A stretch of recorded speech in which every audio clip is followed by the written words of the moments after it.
स्वागत है आप सभी छात्रों का Subhash study centre YouTube channel पर। और आज के इस वीडियो में मैं लेकर के आया हूं क्लास 10th के जितने भी छात्र 2023 बोर्ड परीक्षा की तैयारी कर रहे हैं, आप सभी के लिए सूरदास जी के द्वारा रचित जो पद शीर्षक पाठ है, यहां पर आप ध्यान दीजिएगा।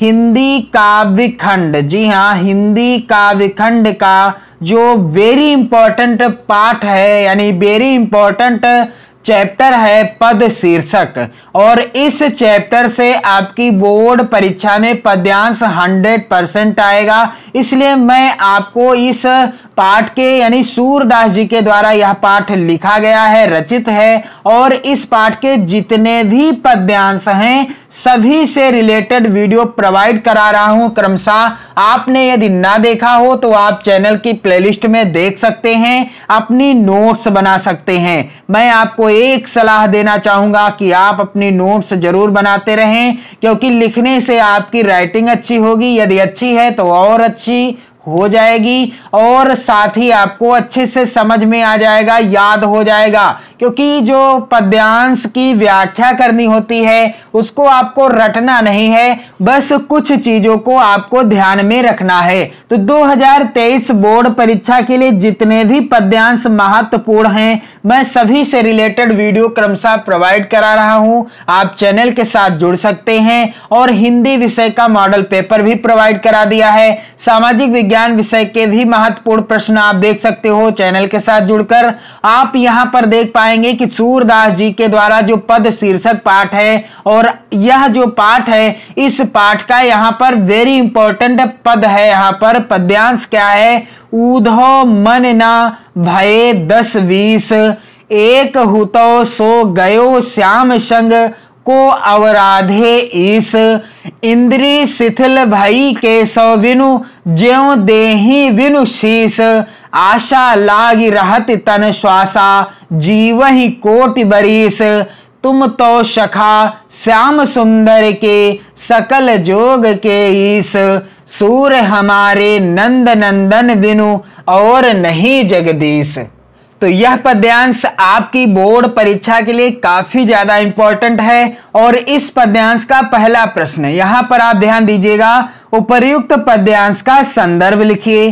पहला प्रश्न क्या आया है कि उपर्युक्त पद्यांश का संदर्भ लिखिए। दूसरा है रेखांकित अंश की व्याख्या कीजिए। तो अब क्या होगा 2023 की बोर्ड परीक्षा में जब आपका हिंदी विषय का पेपर होगा तब आप देख पाएंगे कि जो पद्यांश होगा, पद्यांश आधारित 3 प्रश्न आएंगे, प्रत्येक प्रश्न 2 अंक का होगा और कुल आपको 6 नंबर मिलेंगे।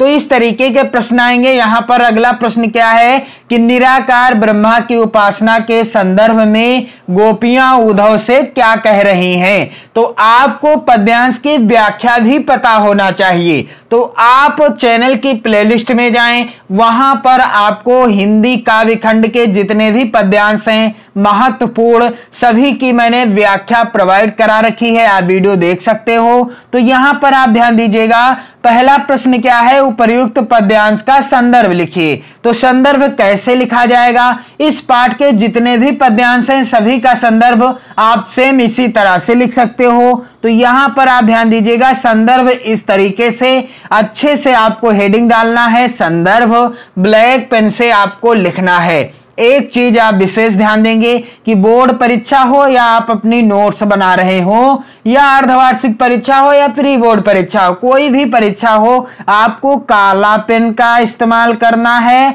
और नीला पेन का इस्तेमाल करना है।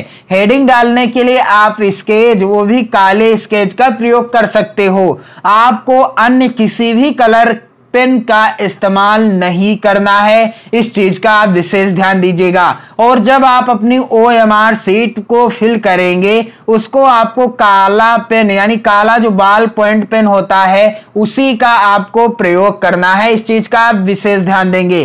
तो यहां पर संदर्भ कैसे लिखा जाएगा कि प्रस्तुत पद्यांश हमारी पाठ्य पुस्तक हिंदी आपको ब्लैक पेन से और सिंगल इन्वर्टेड कामा के अंतर्गत लिखना है। जैसा कि यहां पर आप देख पा रहे हैं के काव्यखंड भी आपको ब्लैक पेन से सिंगल इन्वर्टेड कामा के अंतर्गत लिखना है। ने संकलित पद शीर्षक पाठ का नाम भी आपको ब्लैक पेन से और सिंगल इन्वर्टेड कामा के अंतर्गत ही लिखना है। से उद्धृत है, इसके रचयिता कौन है? सूरदास जी हैं और रचयिता का नाम भी आपको ब्लैक पेन से सिंगल इन्वर्टेड कामा के अंतर्गत लिखना है। बिल्कुल आसान है संदर्भ। और यदि आप इस पाठ के किसी भी पद्यांश का संदर्भ सेम ऐसे ही लिखते हो तो आपके ये 2 नंबर बिल्कुल पक्के हो जाएंगे, कहीं नहीं जाएंगे।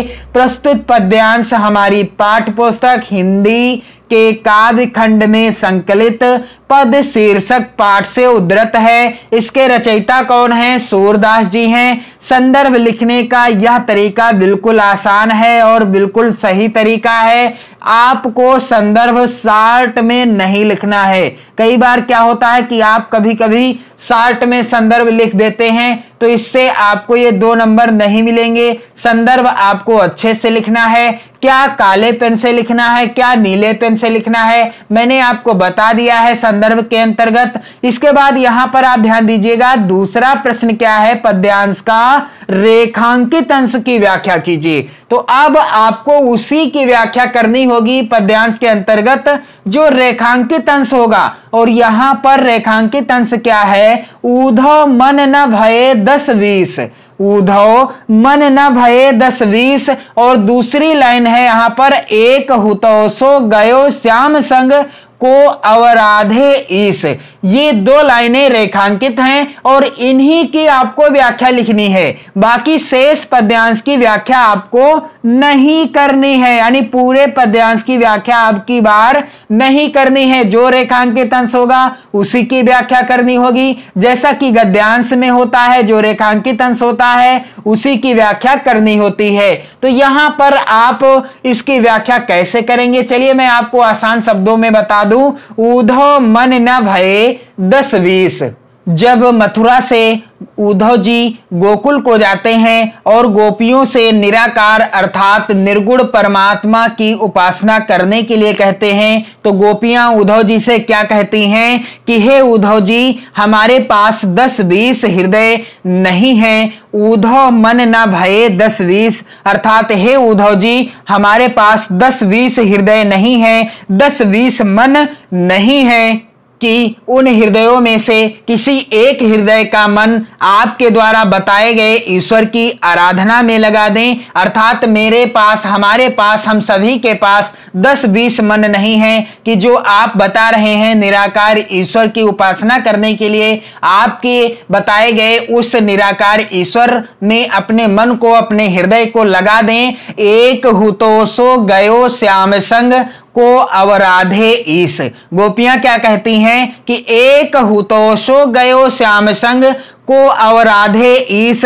कहती हैं कि हमारे पास जो हृदय था, हमारे पास जो मन था, वह तो श्री कृष्ण के साथ मथुरा चला गया। एक हुतो सो गयो श्याम संग, एक जो हमारे पास मन था, हमारा जो हृदय था, वह तो किसके साथ चला गया? वह तो भगवान श्री कृष्ण के साथ मथुरा चला गया। और अब आप ही बताएं कि अब हम कैसे आपके द्वारा बताए गए ईश्वर की उपासना करें या आराधना करें? तो इसकी आपको व्याख्या कैसे लिखनी है? ऊधव मन न भये 10-20, एक हुतो सो गयो श्याम संग को अवराधे ईस। इस पद्यांश पर आधारित जितने भी प्रश्न हैं यदि आप तैयार कर लेते हो तो आपके 6 नंबर बिल्कुल पक्के हो जाएंगे, क्योंकि सूरदास जी के द्वारा जो रचित पद हैं वेरी इंपॉर्टेंट हैं आपकी बोर्ड परीक्षा 2023 के लिए। और आप इस वीडियो को ज्यादा से ज्यादा मित्रों में शेयर भी करते रहें और अपने कमेंट भी करते रहें। यहां पर आप देख पा रहे हैं इस तरीके से आपको हेडिंग क्या डालना होगा? रेखांकित अंश की व्याख्या। इस तरीके से आपको रेखांकित अंश की व्याख्या हेडिंग डालना है, अंडरलाइन भी कर देना है, ब्लैक पेन से हेडिंग डालना है, या आप स्केच से भी हेडिंग डाल सकते हो। तो गोपियां उद्धव जी से क्या कहती हैं कि जब उद्धव जी वृंदावन को जाते हैं, गोकुल को जाते हैं, मथुरा से गोकुल को जाते हैं और गोपियों को निराकार ईश्वर की उपासना करने के लिए कहते हैं, तो गोपियां उद्धव जी से क्या कहती हैं कि उद्धव मन न भये 10-20 अर्थात हे उद्धव जी, हमारे पास 10-20 हृदय नहीं है कि उनमें से एक को ईश्वर की आराधना में लगा दें। क्या कहती हैं गोपियां कि हे उद्धव जी, हमारे पास 10-20 मन नहीं है, 10-20 हृदय नहीं है कि उनमें से एक को ईश्वर की आराधना में लगा दें। अर्थात जो आप जिस निराकार ईश्वर की उपासना करने के लिए कह रहे हो, उनकी आराधना में हम अपने हृदय को लगा दें। क्यों? क्योंकि एक हुतोषो गयो श्याम संग को अवराधे ईश। गोपियां क्या कहती हैं कि हमारे पास जो हृदय था वह तो कृष्ण के साथ मथुरा चला गया। हमारे पास जो हृदय था वह तो भगवान श्री कृष्ण के साथ मथुरा चला गया। अब हम किस हृदय से, किस मन से आपके द्वारा बताए गए इस निराकार ईश्वर की उपासना करें? इसके बाद पद्यांश का अगला प्रश्न है यहां पर, निराकार ब्रह्मा की उपासना के संदर्भ में गोपियां उद्धव से क्या कह रही हैं? तो इसका उत्तर क्या हो जाएगा कि उद्धव मन न भये 10-20, एक हुतोषो गयो श्याम संग को अवराधे ईश। गोपियां उद्धव जी से क्या कहती हैं कि मेरे पास यानी हमारे पास 10-20 हृदय नहीं है, हमारे पास एक हृदय था और वह कृष्ण के साथ ही मथुरा चला गया।